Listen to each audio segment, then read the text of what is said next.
아무리 기도해도 응답이 없고 열심히 노력해도 상황은 나아지지 않을 때가 있습니다. 오히려 더 막히고 더 힘들어질 때 하나님이 나를 외면하신 건 아닌지, 나 혼자 버려진 건 아닌지 마음속에 의심이 생기기도 합니다. 그런데 성경을 보면 하나님은 언제나 그런 시간을 통해 사람을 준비시키셨습니다. 아무 일도 일어나지 않는 것처럼 보여도 하나님은 그 시간을 그냥 보내지 않으십니다. 오히려 그 시간 속에서 가장 깊고 정직한 훈련이 시작됩니다. 그리고 준비가 되었을 때 하나님은 그 사람을 들어 사용하십니다. 오늘 말씀은 바로 그 준비의 시간에 대해 나누고자 합니다. 지금 내가 겪는 이 시간이 하나님의 손에 있는 훈련의 시간이라면 나는 무엇을 배워야 할지 함께 생각해보기 원합니다. 첫째, 하나님께서는 사용하시기 전 우리의 삶의 방향을 멈추십니다. 하나님께서는 우리가 달려가던 길을 멈추게 하실 때가 있습니다. 우리의 생각에는 지금 이 길이 맞는 것 같고 이 방향이 분명해 보일 때도 있습니다. 그런데 어떤 순간 아무 이유 없이 계획이 막히고 뜻하지 않은 일이 생기며 전혀 원치 않았던 방향으로 상황이 전개되기 시작합니다. 기도해도 상황이 바뀌지 않고 노력해도 결과가 따르지 않을 때 우리는 당황하고 낙심하게 됩니다. 그러나 그런 멈춤의 순간이 반드시 실패나 잘못의 결과는 아닙니다. 오히려 하나님께서 우리를 다시 세우시기 위해 일하시는 시간일 수 있습니다. 요셉의 삶을 떠올려보면 그는 분명히 하나님의 뜻을 품고 있었던 사람입니다. 어린 시절부터 하나님이 주신 꿈을 가지고 살았습니다. 그러나 그 꿈을 이루기까지 그의 삶에는 계속해서 멈춤의 순간이 찾아왔습니다. 형들에게 팔려 낯선 땅 애굽의 종이 되었고 억울한 누명을 쓰고 감옥에까지 갇혔습니다. 마치 인생 전체가 무너져버린 것처럼 보였고 아무것도 나아가지 않는 것처럼 느껴졌습니다. 하지만 바로 그 시간들이 하나님의 계획 안에 있었고 그 멈춤 속에서 요셉은 준비되고 있었습니다. 하나님은 우리가 너무 앞서가고 있을 때 또는 우리가 보지 못하는 위험을 향해 달려가고 있을 때 우리의 걸음을 멈추게 하십니다. 그 멈춤은 단순히 속도를 늦추는 것이 아니라 삶의 방향을 다시 확인하게 하시려는 하나님의 의도입니다. 요셉이 겪은 감옥의 시간은 단지 고통이 아니라 하나님의 눈으로 세상을 바라보는 눈을 배우는 시간이었습니다. 그는 거기서 사람을 보는 법, 권력을 대하는 태도, 하나님의 뜻을 분별하는 훈련을 겪었습니다. 아무것도 보이지 않는 그 시간에 하나님은 요셉의 눈과 마음을 새롭게 하셨습니다. 우리도 살아가다 보면 뜻대로 되지 않는 시기를 마주하게 됩니다. 진로가 막히고 관계가 멀어지고 일터에서도 성과가 나타나지 않을 때 우리는 괴롭고 초조해집니다.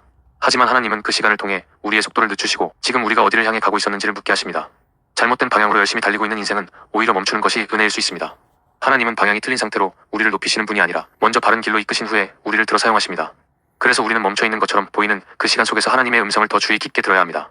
왜 지금 이 걸음을 멈추게 하셨는지, 내 안에 무엇을 새롭게 하고 계신지, 나는 어디를 바라보며 살아가고 있었는지를 되돌아봐야 합니다. 멈춤의 시간은 낙오가 아니라 전환의 시작입니다. 하나님은 그 시간을 통해 다시 방향을 바꾸게 하시고 결국 우리를 준비된 자리로 이끌어 가십니다. 요셉의 멈춤이 그를 총리의 자리로 준비시켰던 것처럼 우리의 멈춤도 하나님의 인도하심 안에 있을 수 있습니다. 그 사실을 기억하고 그 시간 속에서 낙심하지 않기를 바랍니다. 둘째, 하나님께서는 사용하시기 전 우리의 성품을 다듬는 시간을 허락하십니다. 하나님은 단지 우리의 능력을 보고 우리를 사용하시지 않습니다. 하나님은 무엇보다 우리의 중심과 성품을 보시고 그 내면을 먼저 준비시키십니다. 그래서 하나님께서 우리를 들어 사용하시기 전 우리의 속사람을 다듬으시는 시간이 반드시 찾아옵니다. 그 시간은 되게 조용하고 눈에 보이는 성과는 없으며 오히려 우리의 자존심이 꺾이고 이전까지 자랑스럽게 여겨왔던 부분이 부서지는 과정일 수 있습니다. 그러나 그 안에서 하나님은 우리가 어떤 사람인지 드러나게 하시고 마침내 변화시키십니다. 요셉은 젊은 시절 형들에게 꿈을 이야기했습니다. 그것은 하나님이 주신 꿈이었지만 요셉은 그것을 자랑하는 방식으로 표현했습니다. 결과적으로 형들의 미움을 샀고 결국 팔려가게 되었습니다. 하나님은 그 일을 통해 요셉에게 성숙함이 필요하다는 것을 보여주셨습니다. 이후 요셉은 애굽의 종으로 감옥의 죄수로 살아가며 수년을 보내야 했습니다. 그 시간 동안 그는 말보다 침묵을 배웠고 자신을 드러내는 대신 하나님의 때를 기다리는 법을 배웠습니다. 성품이 다듬어지는 시간은 결코 짧거나 편하지 않습니다. 그러나 하나님은 그 시간을 통해 인격을 세우시고 마침내 책임을 감당할 수 있는 사람으로 빚어가십니다. 우리도 신앙생활을 하면서 처음에는 열정만으로 움직일 때가 있습니다. 하나님의 일을 하고 싶고 무언가 의미 있는 일을 하고 싶은 마음으로 가득할 수 있습니다. 그런데 하나님은 그 마음보다도 먼저 우리의 중심을 살피십니다.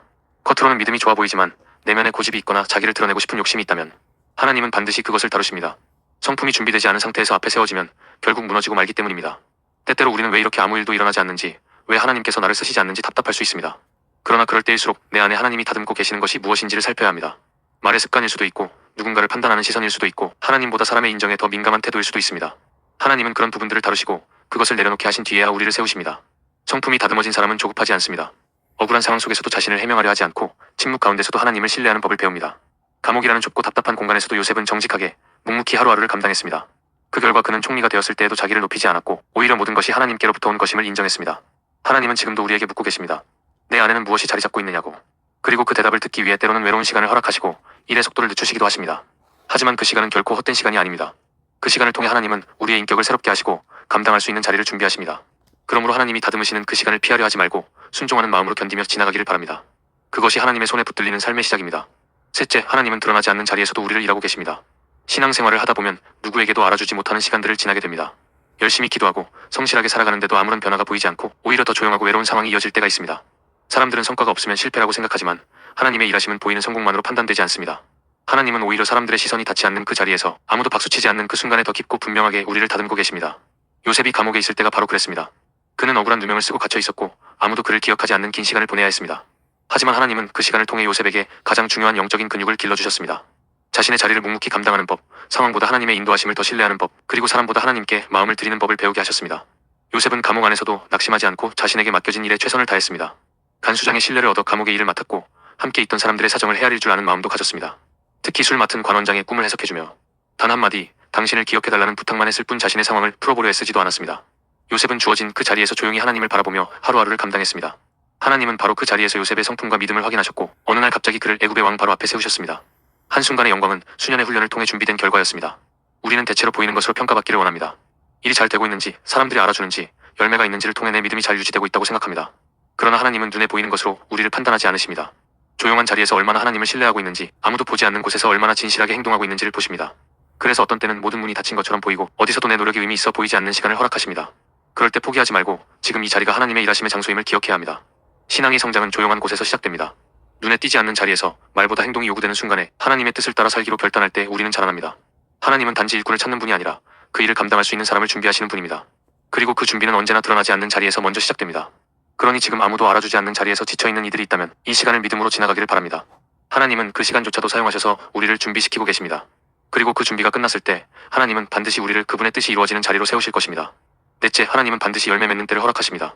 하나님은 우리를 부르실 때 단지 어떤 자리에 세우기 위해서가 아니라 그 자리를 감당할 수 있도록 준비시키기 위해 먼저 다루십니다. 그러나 그 준비가 끝났을 때는 반드시 열매 맺는 때를 주십니다.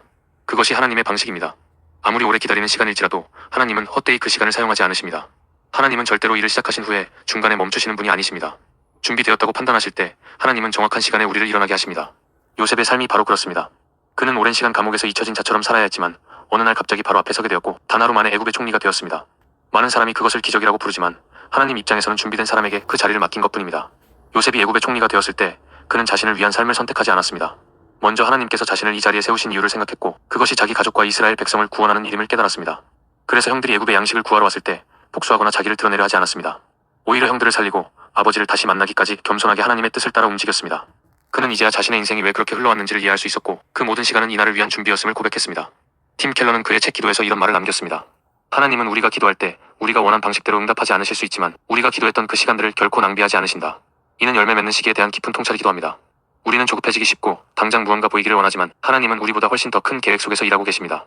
그리고 그분은 우리보다 더 정확하게 언제가 적절한지를 알고 계십니다. 그 시간이 되면 우리 손의 결과가 들려지는 것처럼 보이겠지만 그보다 더 중요한 것은 우리가 어떤 사람으로 변화되었느냐는 것입니다. 준비되지 않은 성공은 우리를 무너뜨릴 수 있지만 하나님 안에서 다듬어진 사람에게 주어진 열매는 다른 사람을 살리는 통로가 됩니다.